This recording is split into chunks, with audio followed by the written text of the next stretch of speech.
The world bows to relentless discipline, not to wishful thinking, not to occasional effort, not to flashes of talent that burn out under pressure. It yields to the man or woman who shows up day after day, with fire in their soul and purpose in their eyes. Discipline is the invisible bridge between desire and achievement. And Napoleon Hill made it crystal clear. Effort only fully releases its reward after a person refuses to quit. You don't earn greatness by wanting it. You earn it by working for it, consistently, without apology, without excuse. You want power? Then master yourself first. That's what Hill meant when he said that self-discipline is the keystone of all achievement. Without it, your goals are fantasies. With it, your future becomes inevitable. It's not about hype. It's about habit. Not about luck, but law. The law that says whatever you plant through action, you will eventually harvest through results. Not overnight, not without pain, but absolutely, without a doubt, if you are willing to work harder, longer, and smarter than most ever will. There are no shortcuts on this path. There are no weekends off when you're chasing mastery. There is only the grind, the deliberate, focused, daily repetition of high standards. You rise before the sun, not because you have to, but because your purpose demands it.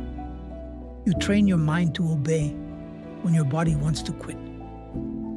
You silence distraction and give your attention to the tasks that matter.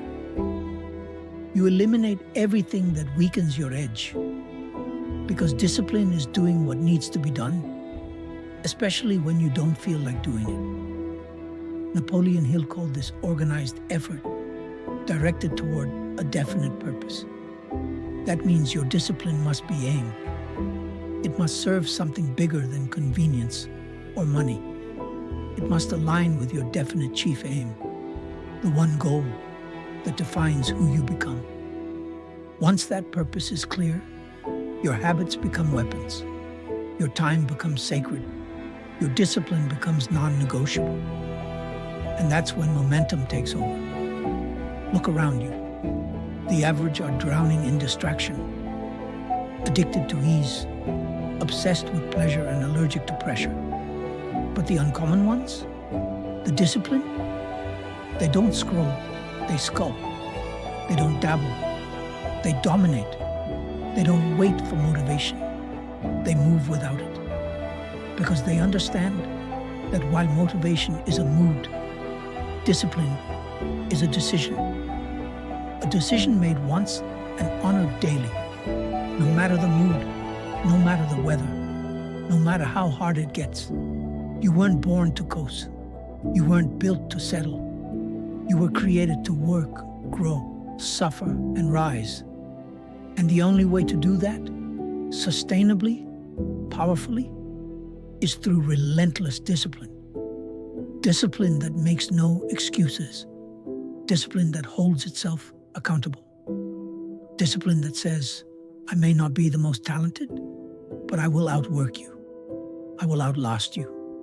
I will outbelieve you. That's what Hill meant when he spoke of faith backed by action. It's not enough to believe. You must act as if the goal is already yours. You must move like the deal is done. You must work like the vision is inevitable. And that kind of belief, it only sticks when it's forged through the fires of self-discipline. Because you can't fake belief without the backbone to back it. Discipline also builds character. It shapes your identity. When you consistently follow through, you start to trust yourself. And self-trust is the foundation of greatness. When you say, I will, and you do, something changes inside you. Your self-image levels up. Your confidence compounds, and the world begins to feel your presence. Because confidence built on discipline is unshakable. Hill also warned of the opposite. The drifting life, the undisciplined mind, the lazy, reactive existence that leads nowhere. He called it being a drifter, someone without direction, easily swayed, forever in motion, but going nowhere. And what causes drifting? Lack of purpose, lack of control, lack of daily discipline. That's why the world is full of people who never fulfilled their potential, because they never take control of themselves. But you're not one of them. You were born to lead, to drive, to dominate. And to do that, you must fall in love with doing the hard things, the early mornings, the late nights, the repetitions, the silence, the rejection, the sweat, the solitude. These are not obstacles. They're rites of passage. And once you stop avoiding them and instead welcome them, discipline becomes your strength, not your punishment. You don't get to be world class without sacrifice. You don't get to be elite without obsession. Napoleon Hill called this burning desire. And when desire is backed by daily discipline, that's when it becomes a force. That's when your results start scaring people. That's when the old you can't recognize the new you. And that's when the world takes notice. Not because you said something, but because you became something. The people you admire, they didn't get there by doing what was easy. They earned it by doing what was necessary every single day, whether they felt like it or not. That's the price. That's the pattern. That's the path. Stop chasing motivation. Stop needing to feel good before you move. Train yourself to execute, especially when it's hard. That's the discipline that changes lives. You want freedom? Build discipline. You want confidence? Build discipline. You want power, wealth, peace, control? It all begins and ends with how well you can rule over yourself, how well you can silence your weaker voice, how well you can say no to short-term pleasure in the name of long-term dominance. That's where success lives, not in the flash, but in the follow-through. So make the decision today, not tomorrow, not when it's easy, right now.